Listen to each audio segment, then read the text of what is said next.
जाए, इलिजिमेट उसको करार दिया जाए। अवैध संतान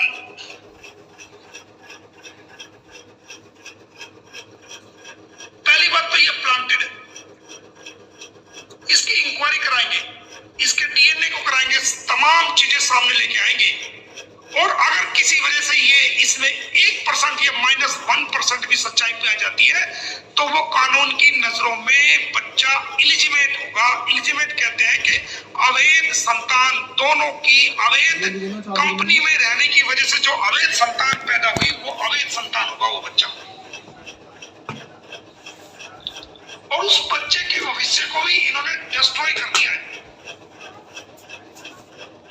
उसके पैदा होने से पहले उसकी किस्मत को इस प्रकार अंधकार में छोड़ दिया है।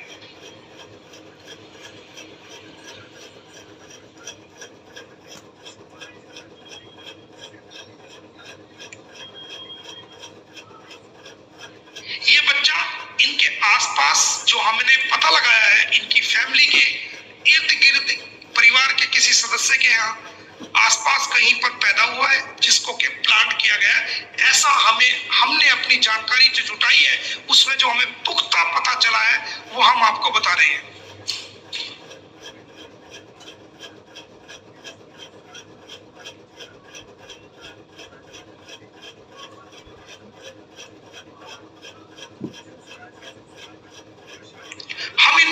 इन्होंने अगर ऐसा घिनौना कृत्य किया है, इस कृत्य को सिरे से खारिज करते हैं और कानून की नजर में ये जो बच्चा है वो इलिजिमेट बच्चा है, अवैध संतान हम इसको रूप देते हैं कि इसको अवैध संतान कहा जाए।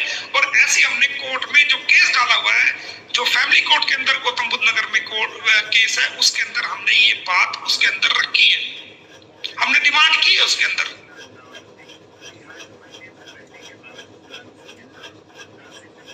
और वो लाइन मैं कम्युनिटी पे लगा सकता हूँ, कोई लेना चाहे तो उसको मैं फॉरवर्ड भी कर सकता हूँ।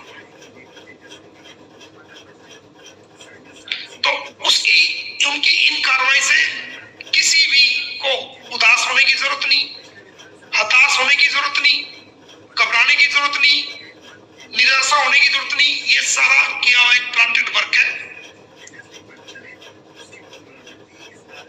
और अगर 1% ये प्लांटेड नहीं है, अगर जो तमाम डीएनए रिपोर्ट्स और तमाम चीजें आने के बाद -1.0.1% भी अगर ये सच्चाई में है तो वो कानून की नजर में ये इलिजिमेट कहा जाएगा, अवैध संतान इसको रूप दिया जाएगा कानून की नजर में।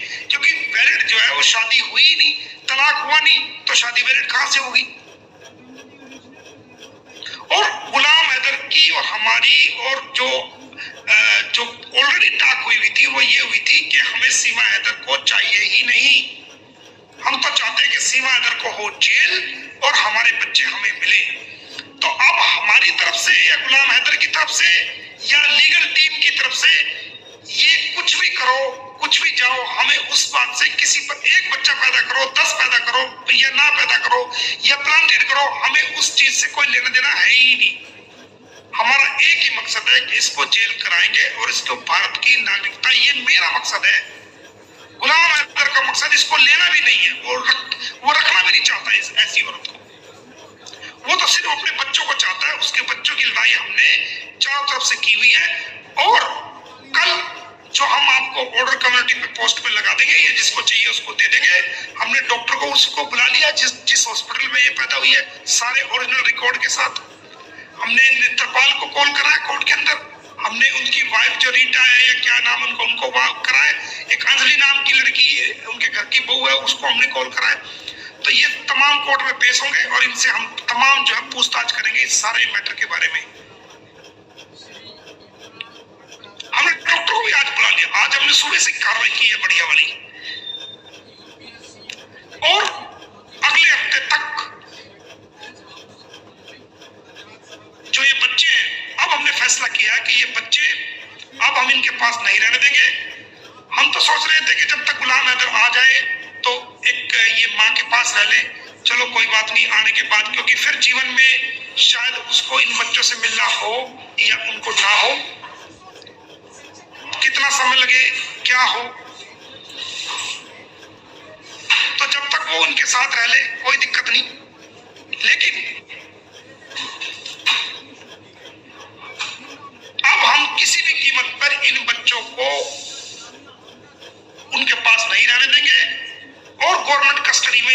बच्चों को जो है अब कराने की और हम चल पड़े हैं और इन तमाम बच्चों की कस्टडी जो है अब गवर्नमेंट के हवाले हम करा के रहेंगे। ऐसा हमने कदम उठा दिया है और इस वीक में कल हम ये ऑर्डर आपको दिखा देंगे। जिसको चाहिए वो देख सकता है, लेना चाहे ले सकता है, हमें कोई प्रॉब्लम नहीं है। और उसका हमारा जो नेक्स्ट जो हमने कार्रवाई की है, जो हमने आगे बढ़ाया है, वो यही है कि हम इन बच्चों को जो है वो, एक मिनट रुकना जरा, फोन आ गया।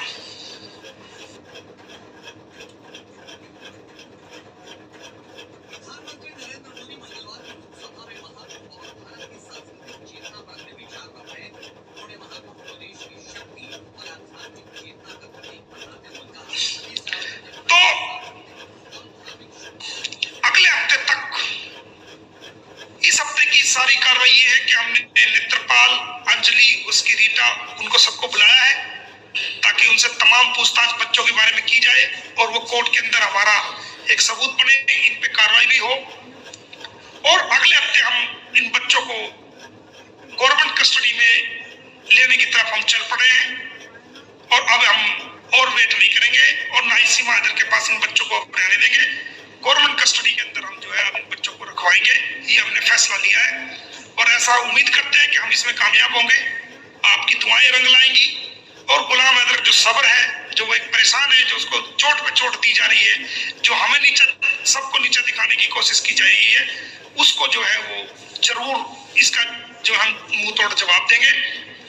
तो इसमें मैं इस लाइव के माध्यम से गुलाम हैदर को भी कहना चाहूंगा कि योद्धा वही होता है जो अपने हक अधिकार के लिए आंधियों के सामने छाती खोलकर खड़ा हो जाए और उधर ना चले जिधर हवाएं का रुख है, जिधर आंधियों का रुख है, बल्कि सीना तान कर उस आंधियों के रुख की तरफ खड़ा हो जाए, क्योंकि आपका हक है, ये बच्चे आपके हैं, ये आपको मिलेंगे ही मिलेंगे। और इस लड़ाई में मोमिन मलिक आपके आगे खड़ा है, आप मेरे पीछे खड़े हो।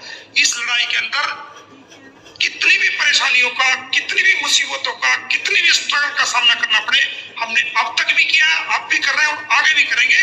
और आपकी इस लड़ाई को, इंसानियत की लड़ाई को, आपको हम हक दिला के रहेंगे हर कीमत पर।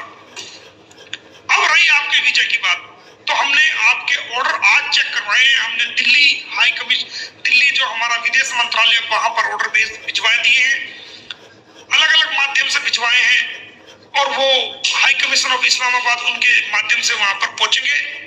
और हो सकता है आपको हाई कमीशन ऑफ इंडिया से कॉल भी आए, आपको अप्लाई करने के लिए आपको कहा भी जाए, और या हमारा हाई कमीशन आपसे संपर्क करे, जो हमारा हाई कमीशन ऑफ इस्लामाबाद जो पाकिस्तान में स्थित है, वो आपको संपर्क भी करे। तो आपको अपने टेलीफोन को खुला रखना है। आपका नंबर हमने दिया है, एक हमने साइड का नंबर दिया है, एक हमने अंसार बनी ट्रस्ट का नंबर दिया है, एडवोकेट कुरातुल्लैन का नंबर हमने दिया है, अंसार बनी साहब का नंबर हमने दिया है। तो उसके अंदर जो है आपको कॉल हाई कमीशन से आ सकती है, तो आपको कॉल अगर आए तो आप उसको अटेंड करें और फौरन से अगर वो बुलाएं तो अपने तमाम कागजात लेकर हाई कमीशन ऑफ इंडिया आपको जाना है, क्योंकि 1 तारीख से पहले पहले ही आपको हम उम्मीद कर रहे हैं कि आपको वीजा मिलेगा, ईद तक 1 तारीख से पहले। और अगर फिर भी कोई कमी रहती है तो मोमिन मलिक खुद ईद के बाद पाकिस्तान आ रहा है, इस्लामाबाद आपको लेने के लिए, ये आपको बता रहा हूं। मैं खुद आ रहा हूं इस्लामाबाद। 1 तारीख तक का वेट है कि अगर आपको वीजा आसानी से मिल जाता है, क्योंकि दिल्ली से जो ऑर्डर जाने वो वहां पर पहुंचने हैं। अगर आपको वीजा मिलने में दिक्कत, कोई परेशानी होती है, किसी प्रकार की दिक्कत आती है, तो मोमिन मलिक खुद आ रहा है पाकिस्तान, 1 तारीख के बाद आ रहा है और खुद अपने हाथ से वीजा लगवा के अपने हाथ से अपने साथ लेके आएगा आपको, ये आपको वादा कर रहा है। लेकिन उसके लिए आपको धैर्य रखना पड़ेगा, पेशेंस बना के रखना पड़ेगा। और कोई भी आप लाइव करें, अपनी आवाज को उठाएं, बहुत अच्छी बात है, लेकिन बोलने, आपको जो बातें बोलनी है, क्योंकि अब आप हिंदुस्तान आने जा रहे हैं, कोई भी ऐसी कंट्रोवर्शियल बात का प्रयोग आपने अभी तक नहीं किया है, ना कर रहे हैं, और मैं उम्मीद करता हूं आप कोई